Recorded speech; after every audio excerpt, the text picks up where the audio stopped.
శుక్రవారం దేశవ్యాప్తంగా శ్రీరామనవమి వేడుకలు భక్తి శ్రద్ధలతో జరిగాయి. ఈ పవిత్ర సందర్భాన్ని పురస్కరించుకొని అల్లు అర్జున్ ఒక గొప్ప కార్యానికి శ్రీకారం చుట్టారు. జపాన్ కు చెందిన ప్రముఖ గీక్ పిక్చర్స్ సీఈఓకు అల్లు అర్జున్ సీతారామ కళ్యాణం చిత్రపటాన్ని బహుకరించారు. మన దేశపు పురాణాలు, ఇతిహాసాల గొప్పతనాన్ని, శ్రీరాముడి విశిష్టతను ఆయనకు వివరించిన బన్ని భారతీయ వారసత్వం పట్ల తనకున్న గౌరవాన్ని చాటుకున్నారు. దీనికి సంబంధించిన ఫోటోలు, వీడియోలు ప్రస్తుతం సోషల్ మీడియాలో వైరల్ అవుతున్నాయి.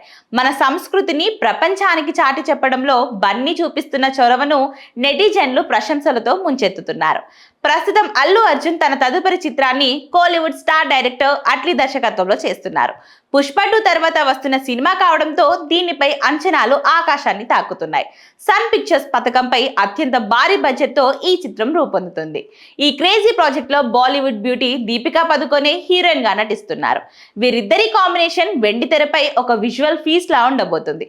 ఇక జాన్వీ కపూర్, రష్మిక మందన, రుక్మిణి వసంత్ వంటి హీరోయిన్లు కీలక పాత్రలో నటిస్తున్నట్లు తెలుస్తుంది.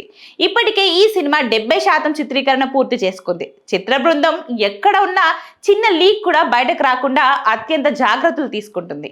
ఏప్రిల్ 8న అల్లు అర్జున్ పుట్టినరోజు సందర్భంగా అట్లీ సినిమా టైటిల్ ను రివీల్ చేయడమే కాకుండా ఇక ఒక పవర్ఫుల్ గ్లిమ్స్ ను కూడా విడుదల చేసేందుకు నిర్మాతలు ప్లాన్ చేస్తున్నారు. ఈ సినిమా తర్వాత అల్లు అర్జున్ తన 23వ చిత్రాన్ని స్టార్ డైరెక్టర్ లోకేష్ కనకరాజ్ దర్శకత్వంలో చేయబోతున్నారు. వరుసగా పాన్ ఇండియా ప్రాజెక్టులతో అల్లు అర్జున్ గ్లోబల్ స్టార్ గా ఎదిగేందుకు సిద్ధమవుతున్నారు.